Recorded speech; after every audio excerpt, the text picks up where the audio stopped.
Okay, this is what we're working on today. This is a Mazda 3 front right fender with a pretty good smash in it. When I got here, the customer had already removed that paint with some acetone. So it was nice and clean, ready for me to start pushing.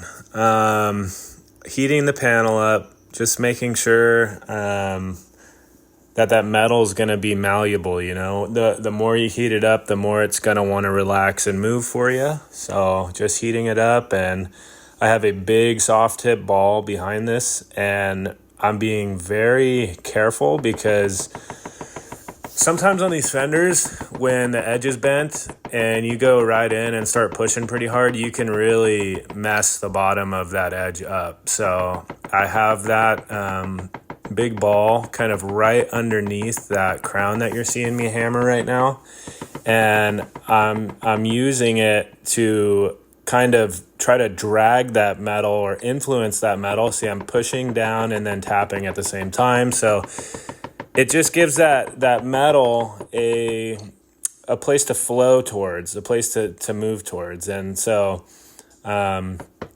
not trying to push everything out with a crown on top, but trying to get a little bit of influence with my tool tip and then blend as I'm going, so that you have the two forces working together to kind of steer that metal back to back into that body line that you're seeing me build up right now. So this was a pretty good size little crown and dent here on this fender.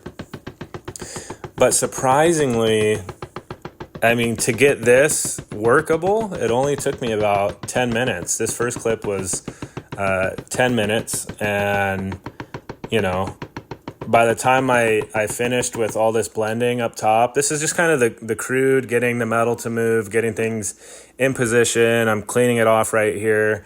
I know I'm not going to finish this dent in 10 minutes, but if I can cleanly move that big crown down from the top down into the body line, there's not going to be much left over. And so that's what I've done. I've worked that energy back into the body line, and now I am beginning to blend any of those highs that are left over, any of the things I couldn't see, because really I wasn't even using my light. I was just watching my tool tip in the fender and then using the hammer to hit the crown. I was not even using my light. So if you go slow, you can do it that way. You might want to just have your light on it the whole time. But with this dent in particular, I didn't really feel it was necessary. And I was just kind of watching everything with my eyes, And being a white car, you can kind of do that. It really helps you see everything that's going on in terms of lows and things of that nature. But just continuing to blend here, picking out any of the highs that I see, trying to get this panel,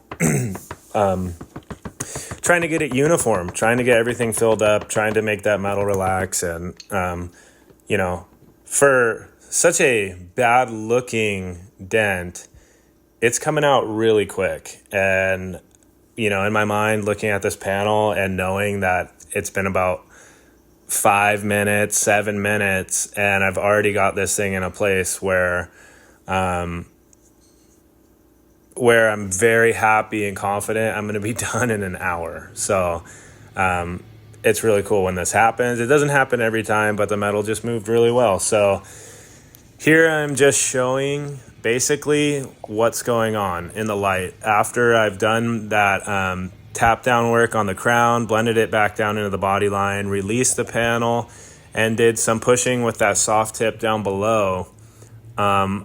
This is just kind of what I've collected, and I've tried to collect all this metal as smoothly without throwing any highs. And when I'm tapping down, I'm making sure that when I'm tapping, I'm not actually making more work for myself. I'm kind of feeling how much energy the panel can absorb with my tap down. I'm being very aware of what's going on, because every single time you tap down, even just a little too hard, you're making more work for yourself. And I don't want to do that. So I learned my lesson. It took about 7 years, but whenever I'm working with big crowns and areas of highs that need to be tapped down, I'm very, very controlled and slower than I used to be. I used to just blow through panels, not really think too much about it.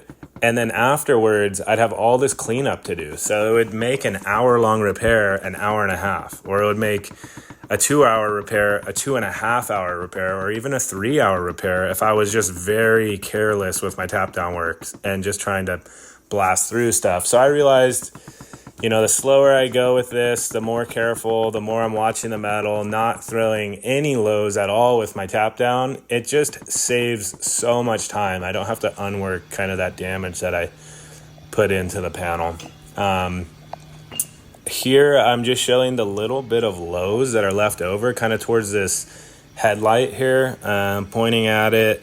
There's a few little things that I'm seeing that I want to pick out. I'm going to go through. I don't know if I show it here in the video of me going through, but just a few things really. After that initial 10 minutes with that big ball, blending from one side and then flipping my light around and blending from the other side, we're looking really good on this repair. And I think this is the transition to where I was happy to leave it. Basically I wasn't seeing very much that needed, any attention here. This panel's, it's going to look really good. Like, the customer is never going to see anything. And if I really, really wanted to, I could throw my light in a couple different ways and pick out the tiny, tiny, minute details that no one's ever going to see, but choose not to do it on this. This is what I was able to get it to. Looking really good. Super happy. And all in all, I started this in the morning at 9:15. That's what I started with, and I was done by 10:30, wrapping up and driving away. So, super happy. There you go.